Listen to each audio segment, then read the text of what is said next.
ठीक है, तो पढ़ते हैं आज हार्वेस्टिंग।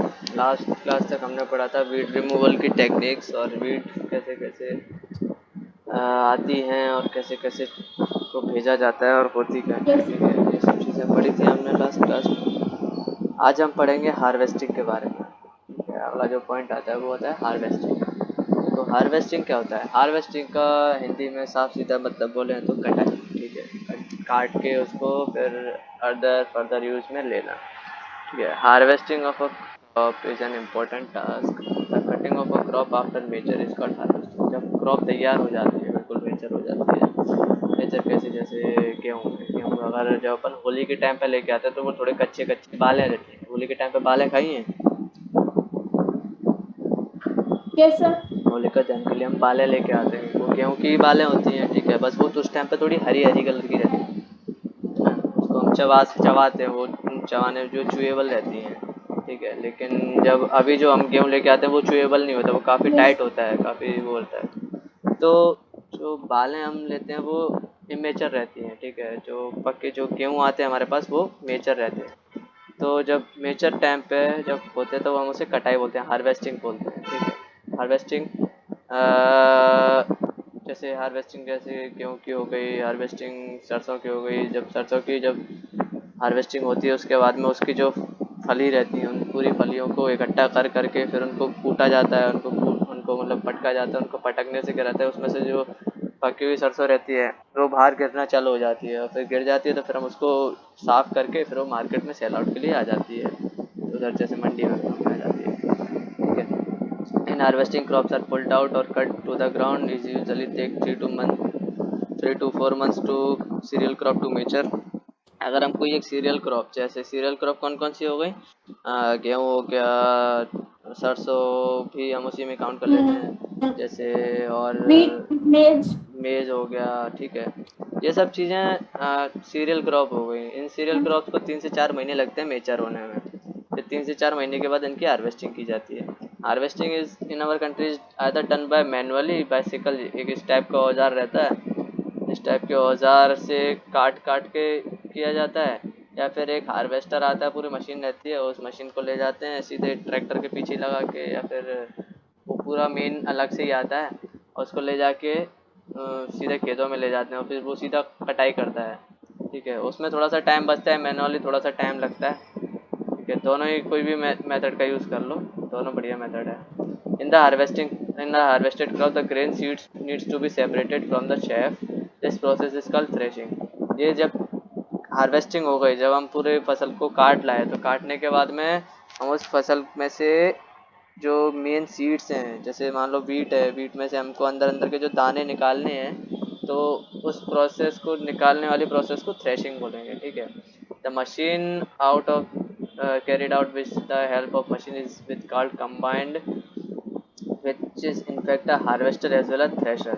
ये जो इस टाइप की मशीन है, ये वाली ये दिख रही है, ये हार्वेस्टर भी होती है। देखो ये हार्वेस्टर है, ये कैसा? इतना ये आगे लगा हुआ है ये वाला पोर्शन,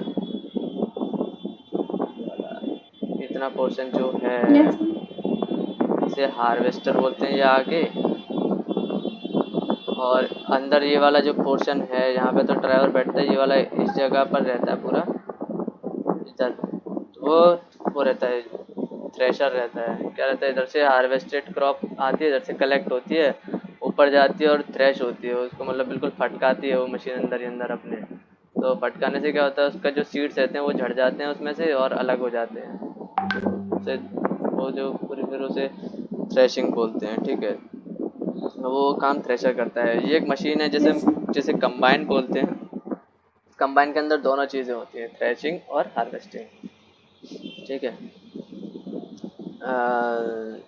एक farmers with small holdings of land do separation of grain and chaff by winnowing. एक ऐसी मशीन होती है विनोइंग करके, उस विनोइंग मशीन में भी ये चीज़ होती है। जब जो छोटे छोटे फार्मर्स होते हैं जिनके पास कम कम छोटी छोटी ज़मीन होती है, वो क्या करते हैं, वो विनोइंग मशीन का यूज़ करते हैं।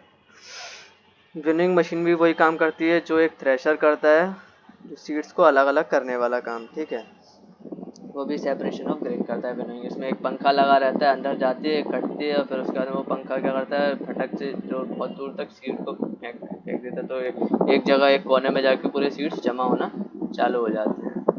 ठीक है, हार्वेस्टिंग समझ में आ गई। फिर स्टोरेज देखते Yes, sir. हैं। स्टोरेज देखो, अब जब हार्वेस्टिंग हो गई, सीड्स कलेक्ट हो गए, अब उन सीड्स को हमें स्टोर करना पड़ेगा। ठीक है, storage of produce is an important task. ये बहुत इंपॉर्टेंट टास्क है क्योंकि यहीं से हमारा जो अब हमने इतने महीनों से जो हम इनपुट दे रहे थे, हम कभी ज़मीन तैयार कर रहे थे, फिर हम उसमें बीज बो रहे थे, फिर हम उसमें खाद डाली, है ना, फिर हमने उसमें क्या कहते हैं वीड्स वगैरह वीडिसाइड्स हटाए, है ना, फिर हमने उसकी कटाई करी, फिर उसके बाद अब जो मेन काम आया वो हमारा मतलब जो एक्चुअल है उसको, उस फसल से हमारा आउटपुट जो हमने जितना भी खर्चा किया उसको वापस लेने का टाइम आ गया है। स्टोरेज वो टास्क है। ठीक है, if the harvested grains are to be cared for a long time, they should be safe from moisture, insects, rats and micro organism. देखो, अगर स्टोरेज में किसी भी ग्रेन को, किसी भी आइटम को, किसी भी सीरियल को अगर हमें बचा के रखना है तो उसके लिए हमें उसको मॉइस्चर से दूर रखना पड़ेगा, हमको उसके इंसेक्ट से दूर रखना पड़ेगा, हमको उसको रैट्स से दूर रखना पड़ेगा, हमको उसको माइक्रो ऑर्गेनिज्म से दूर रखना पड़ेगा। ठीक है, तो हम इन ये चार चीज़ों से जैसे ही दूर रख लेंगे तो वो क्या होगा कि वो हमारी जो फसल है वो कभी बर्बाद नहीं होगी। अदरवाइज तुम देखते हो कि जैसे कई बार बोलते हैं कि इतना क्विंटल गेहूँ बर्बाद हो गया मंडी में रखा रखा बारिश में सरकार की लापरवाही की वजह से, ऐसे ऐसे करके कई बार न्यूज़ आती ही है ना। तो वो क्या होता है कि वो खुला छोड़ देते हैं, उस टाइम पे उनमें चूहे लग गए या पानी Yes, sir. चला गया है ना, तो वो पूरी फसल बर्बाद हो जाती है। तो उस चीज़ से बचा के रखना पड़ता है, गोदाम वोदाम में अंदर पैक करके उनको रखना पड़ता है। ठीक है, और जो वेजिटेबल्स वगैरह होती हैं, वेजिटेबल्स की जो आते हैं उनको कोल्ड स्टोर में रखना पड़ता है। अगर वेजिटेबल्स जैसे मान लो एक बार पेड़ से जैसी टूटती है फिर वो ख़राब होना चालू हो जाती है। जैसे तुम टमाटर है, टमाटर का पेड़ लगा हुआ है घर, तो जैसे तुम उस पेड़ में से टमाटर को निकाल लोगे तो वो घर रखे रखे सड़ने लग जाता है। अपने घर पर रहते हैं अपन लेके आते हैं बाजार से, जैसे बाजार से लेके आते हैं तो वो तो धीमे धीमे सड़ने लगता है। तो उसको क्या है, उसको एक प्रॉपर एनवायरनमेंट Yes, में sir. संभाल के रखना पड़ता है। अगर हम उसको संभाल के नहीं रखेंगे तो वो ख़राब हो जाएगा। ठीक है, harvested grains have more moisture. जो हार्वेस्टेड ग्रेन्स होते हैं उनमें मॉइस्चर बहुत होता है क्योंकि वो बहुत ही जल्द अभी हाल ही में वो हार्वेस्टेड मतलब निकले हुए होते हैं और उनमें मतलब बिना ड्राइंग के अगर हम उनको रख देते तो वो काफ़ी जल्दी उनमें जर्म्स वगैरह और कुछ भी चीज़ें लगे। देखो लिखा है, a freshly harvested grains are stored without drawing.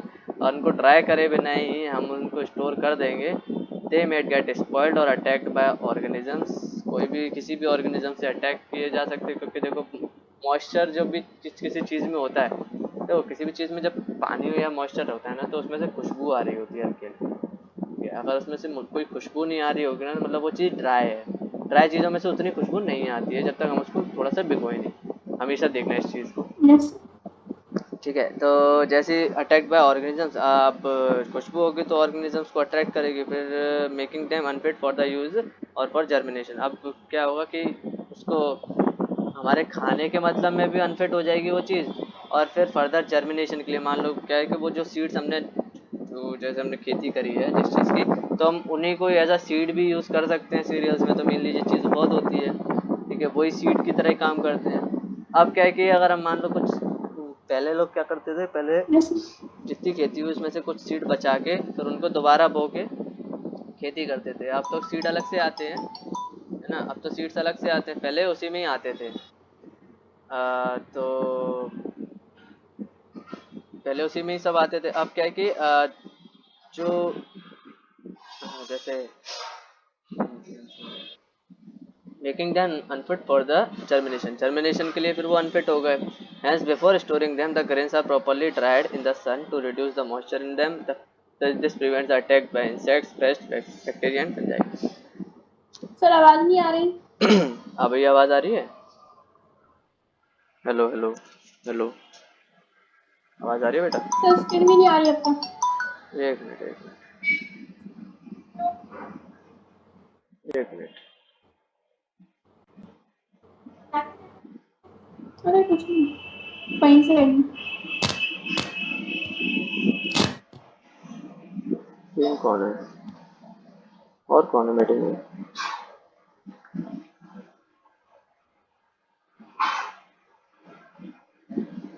Distance इतना पहले पीछे थे, अच्छा वो 3 मीटिंग करती है। अभी आ गया मैं, आवाज आ रही है? Yes sir. देखो, एंड बिफोर स्टोरिंग देम हमें क्या करना चाहिए, फिर उसको पहले ड्राई करना चाहिए सन में, और उसका पूरा मॉइस्चर ख़त्म करना है। अगर हम उसका मॉइस्चर ख़त्म नहीं करेंगे तो वो इंसेक्ट्स या जो भी कीड़े मकोड़े हैं, बैक्टीरिया हैं, फंगाई है, वो उनको सत्यानाश कर देंगी, वो उनको पूरा ख़राब कर देंगी। तो हमें उसका बहुत ध्यान रखना पड़ेगा, उसको पहले ड्राई करना पड़ेगा, है ना। क्या रहता है जो हमारे जो वो रहते हैं ग्रेन्स को स्टोर करने के लिए बड़े बड़े गोदाम होते हैं जहाँ पे हवा का बहुत आदान प्रदान होता है। क्या?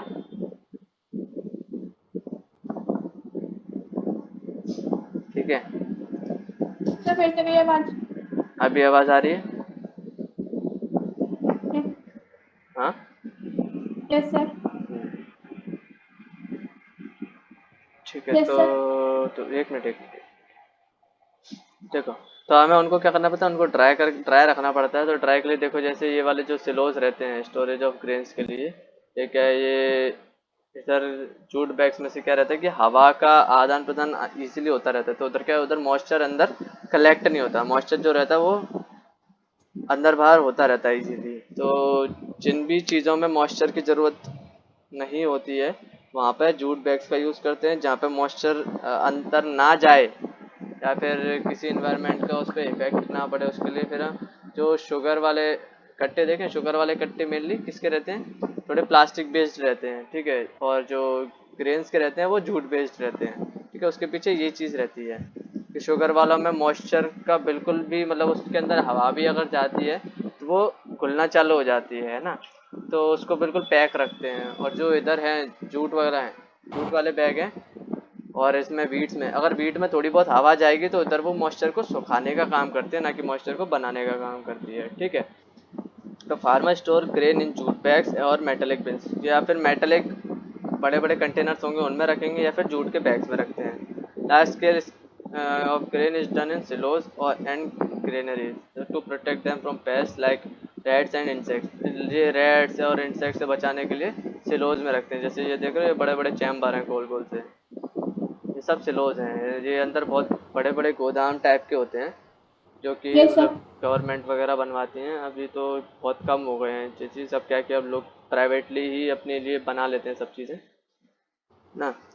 Dried neem leaves are used for storing food grains at home. जो सूखी नीम की पत्तियां रहती हैं उनका यूज़ करते हैं फूड ग्रेन्स को घर पे बचा के रखने के लिए, क्योंकि नीम की पत्तियां क्या करती हैं कि वो थोड़ी एंटी बैक्टीरियल होती हैं, वो बैक्टीरियाज वगैरह को अंदर आसपास नहीं आने देती। For storing large quantities of grain in big godown specific chemical treatments are required to protect them from pest and micro organism. जो पेस्ट और माइक्रो ऑर्गेनिजम्स होते हैं उनसे बचाने के लिए बड़े बड़े गोदाम में केमिकल ट्रीटमेंट्स वगैरह किए जाते हैं, और माइक्रो ऑर्गेनिज्म से बचाने के लिए किए जाते हैं ना। तो ये सारी चीज़ें होती हैं पूरे प्रोसेस में। फिर वो क्या होती है, जब स्टोर्ड यस फूड सर। होता है वो हमारे पास आ जाता है, हम उसको खाना चालू कर देते हैं, हम उसको फर्दर यूज में लेना चालू कर देते हैं। लेकिन क्रॉप के लेवल पे इतनी चीज़ें, इतनी ही प्रोसेस होती हैं। 7 प्रोसेस थी वो हमने पढ़ ली अभी, है ना। क्लियर हो गई सारी? Yes sir. अब जो दूसरी चीज़ यस। आती है वो आती है food from animals. Food from animals कैसे, कि हमें जानवरों से फूड कैसे मिलता है। ये तो हमारा पूरा वेजिटेरियन फूड हो गया, कि जो भी हम खा रहे हैं रोटी सब्जी वगैरह जो, या फिर जो दाल वगैरह हो गई, ये सब वेजिटेरियन फूड में आता है। अब फूड फ्रॉम एनिमल्स की बात होती है, फूड फ्रॉम, वो प्लांट से फूड हमें मिल रहा था वो सारा। अब एनिमल से फूड कैसे मिलेगा, अब एनिमल से फूड कैसा, जैसे जो मीट हो गया, ठीक है। मीट मीट की, नॉन वेजिटेरियन। हाँ नॉन वेजिटेरियन, जैसे मीट की वैरायटी हो गई, जैसे किस किस का मीट हो गया, जैसे चिकन का होता है, चिकन का खाते हैं लोग, फिश का खाते हैं, और हैम का खाते हैं। मतलब हैम बोले तो उसका रैबिट का, ठीक है। और कई जगहों पर मतलब डॉग्स का भी चलता है, कई जगहों पे पिग्स का चलता है, कई जगहों पे काउस बफेलोज का चलता है। तो वैरायटी है कि किस किस को पाला जाता है, किस किस को किस किस उसके लिए, किस किस डिश के लिए यूज़ किया जाता है, ठीक है। मतलब ऐसी बात है कि हम ओमनीवोर्स हैं, तो हमें मतलब हम सभी खाते हैं, मतलब चाहे कुछ लोग वेजिटेबल्स खाते हैं केवल, कुछ लोग जो नॉन वेज होते हैं वो सभी खा लेते हैं, ठीक है। तो अब देखते हैं कि फूड एनिमल्स से हमें फूड कैसे कैसे मिलता है। You must have seen plants and animals different kind of food. Many people living in the coastal areas. अब जैसे coastal areas जहाँ पे आसपास पानी बहुत है, जहाँ पे आसपास जो नदियाँ वगैरह हैं और बड़े बड़े समंदर है coastal areas में, वहाँ पर क्या है कि लोग फिशेस ज़्यादा खाते हैं. फिशेस उनके पार्ट का डाइट ज़्यादा होता है, क्योंकि फिशेस। फिश वहाँ पे इजीली अवेलेबल होती हैं, और फिश में काफ़ी सारे ऐसे न्यूट्रिएंट्स होते हैं जो उनको रिक्वायरमेंट रहते हैं उस टाइम पे सर्वाइव करने के लिए, उस रीजन में, उस टेम्परेचर कंडीशंस में सर्वाइव करने के लिए. ठीक है. जो पुरानी पिछली क्लासेस में अब जैसे था कि हम कैसे प्लांट से फूड ऑब्टेन करते हैं, कैसे जानवरों से फूड ऑब्टेन करते हैं, वो सब हम पिछली क्लासेस में भी पढ़ चुके हैं. ठीक है. Crop production, similarly steps like selection of seeds, sowing etcetera. वैसे ही एनिमल्स में भी क्या होता है, एनिमल्स में उनके होम वगैरह, फार्म्स वगैरह को बिल्कुल प्रॉपर बनाया जाता है. जैसे हमने देखा था कि क्रॉप प्रोडक्शन में हम पहले ज़मीन तैयार करते हैं, फिर सोइंग करते हैं ना, करते हैं. वैसे ही मतलब सीड्स वगैरह यस सिलेक्ट सर। करते हैं. वैसे ही एनिमल्स के केसेस में भी वही करते हैं कि उनके लिए पूरा एक होम तैयार करना पड़ता है, उनके लिए पूरा फार्म तैयार करना पड़ता है जिसमें पूरी हवा का आना जाना होता रहे. ठीक है. जैसे मान लो एक चिकन का फॉर्म होता है, एक जो मुर्गियों का फॉर्म होता है, और मुर्गियों के फार्म पे क्या होता है कि बिल्कुल खुला रहता है चारों तरफ से, और उनको मुर्गियों को ज़्यादा भागने की भी जगह नहीं रहती, वो पूरे पिंजरे में बंद रहते हैं. उसी जगह पे उनके दाने पहुंचते रहते हैं, वो दाने खाती रहती है दिन भर और अंडे देती रहती हैं. ऐसा उनका काम रहता है पूरा. ठीक है. तो फिर वो अंडों को फर्दर यूज़ में लेके आते हैं और मार्केट में सेल आउट करते हैं. तो वो उनका वो हो गया, क्योंकि अंडे भी खाते हैं लोग, तो अंडे उस तरीके से फार्म से पहुंचते हैं हमारे मार्केट में. ठीक है. They are proper provided with proper food. अगर उनको प्रॉपर खाना नहीं मिलेगा मुर्गियों को, या फिर जिसकी भी पालन कर रहे हैं, या मछली का पालन कर रहे हैं, तो मछलियों को अगर खाना नहीं देंगे तो वो मर जाएंगे. तो उनकी भी केयर करनी पड़ती है, शेल्टर देना पड़ता है, उनका टेम्परेचर मेंटेन करना पड़ता है. और इस पूरे प्रोसेस को when this is done on a large scale it is called animal husbandry. इसे हम बोलते हैं एनिमल हस्बेंड्री. क्लियर हुआ? Animal animal, husbandry. हाँ एनिमल यस हस्बेंड्री सर। बोलते हैं. ठीक है. अब फटाफट से देखो, चैप्टर तो खत्म हो गया है.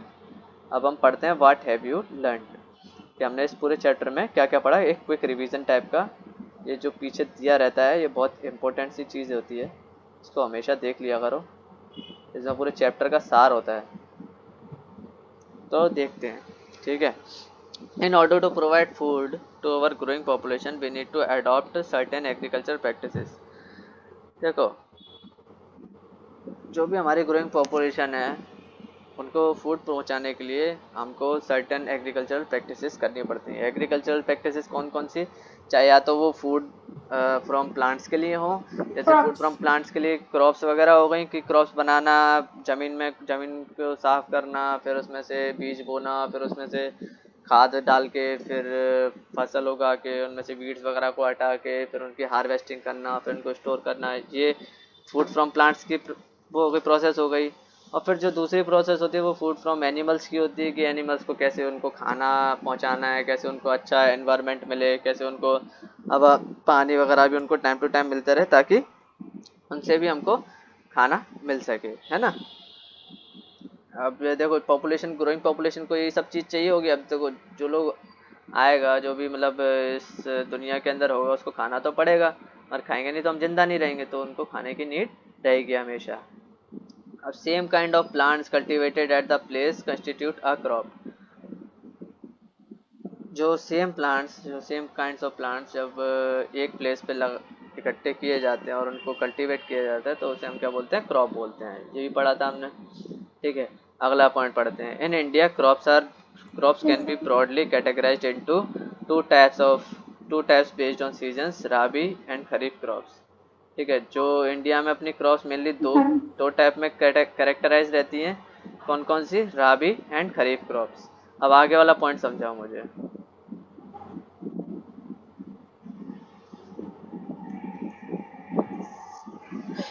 समझाओ. Yes sir. तो मैं हाँ हाँ, obviously.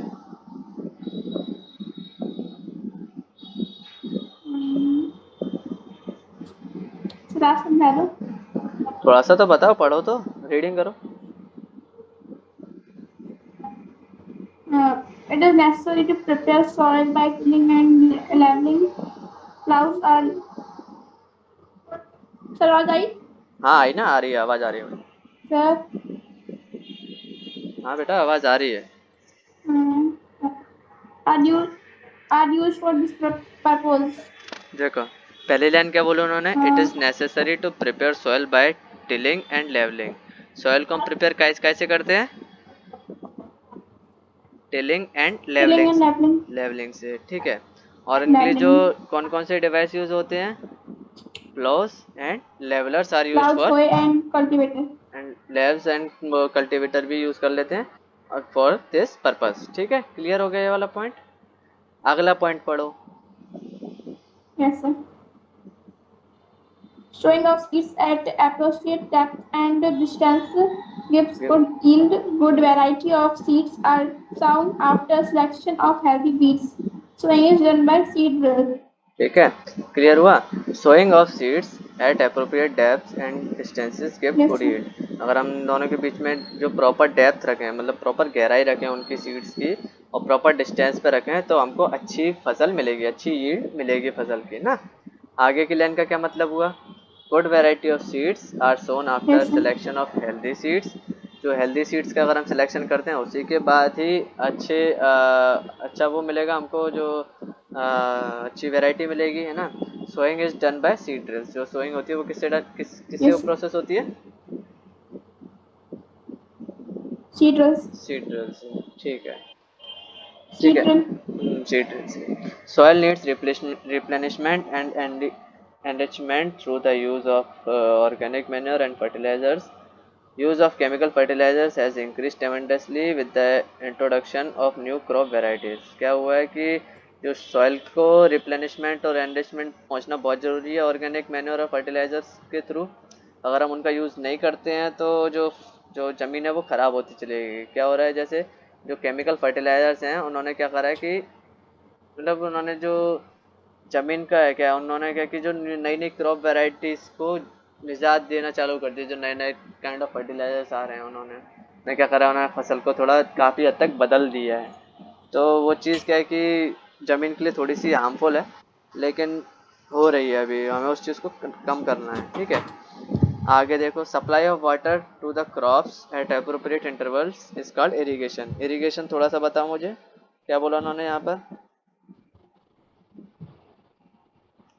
Supply of water. Water का सप्लाई करना appropriate intervals is called appropriate intervals तक is called irrigation. देखो बराबर इंटरवल्स सर में आवाज अगर आई? हम, हाँ आई, मेरे को आवाज आई। देखो अगर क्रॉप्स को, अगर हम मतलब प्रॉपर इंटरवल्स में, मतलब बराबर डिस्टेंसेस पर पानी को पहुंचाना क्रॉप्स के लिए, उसको इरिगेशन बोलते हैं। ठीक है, wedding involves removal of unwanted and uncultivated plants called weeds. इसका मतलब बताओ। Wedding. Weeding, Involves weeding removal of weeding unwanted. Not wedding. Sir समझ नहीं आ रहा, आप बता। देखो वीडिंग के बारे में बताया था ना मैंने, वीडिंग क्या था। Weeding is the Yes, removal sir. Of unwanted and uncultivated plants. वही तो लिखा है कि वीडिंग जो प्रोसेस होती है उसको क्या किया जाता है, रिमूवल, और रिमूवल करा जाता, रिमूवल करना होता है वीडिंग का मतलब। किस किस का रिमूवल करना, अनवांटेड और अनकल्टिवेटेड प्लांट्स का, जिन्हें हम वीड्स बोलते हैं। ठीक है, आगे क्या लिखा है, अगला पॉइंट पढ़ो। Harvesting is the cutting of the mature crop manually or by the machine. क्या मतलब हुआ कि हार्वेस्टिंग क्या होता है, कटिंग ऑफ मेचर क्रॉप, तो मेचर क्रॉप की कटिंग करना Crops cutting मैनुअली और बाय, or machine. और बाय मशीन। ठीक है, क्लियर हुआ, आज ही पढ़ा अभी हमने थोड़ी देर पहले ही। ठीक है, अगला वाला बताओ मुझे। Yes, sir. Separations of the grain from the chaff is called threshing. Sir ये तो पढ़ा ही नहीं है। क्यों, पढ़ा तो था अभी कि जो ग्रेन को सेपरेट करना। Threshing का पढ़ा है सर? थ्रेशन बताया तो था। हाँ पढ़ा है। देखो, भूल गए। तो कौन सा? बता रहा हूँ। ऊपर हमने पढ़ा था, एक कंबाइन करके एक मशीन आई थी। हस्बेंड्री। कैसे कंबाइन नेचर, इसमें यहाँ पर कैसे क्या हो याद रहा आ गया, था? याद आ गया ये रहा। याद आ गया? हाँ, यहाँ पे हार्वेस्टिंग हो रही थी, यहाँ पे थ्रेशिंग हो रही यस थी। सर। हार्वेस्टिंग में जो जमीन पे फसल थी उसको काटा जा रहा था, फिर थ्रेशिंग में क्या किया जा रहा था? सेपरेशन। सेपरेशन किया जा रहा था, सेपरेशन ऑफ ग्रेन्स, कि जो फसल थी उसमें से जो भी ग्रेन्स हैं उनको यस सर। अलग किया जा रहा था। याद आ गया? उसे हम क्या बोलते हैं? Yes sir. थ्रेशिंग। ठीक है। थ्रेशिंग। अब अगली लाइन पढ़ो।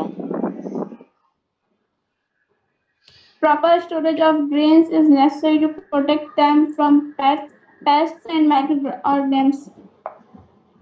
Micro organisms, paste and micro organisms.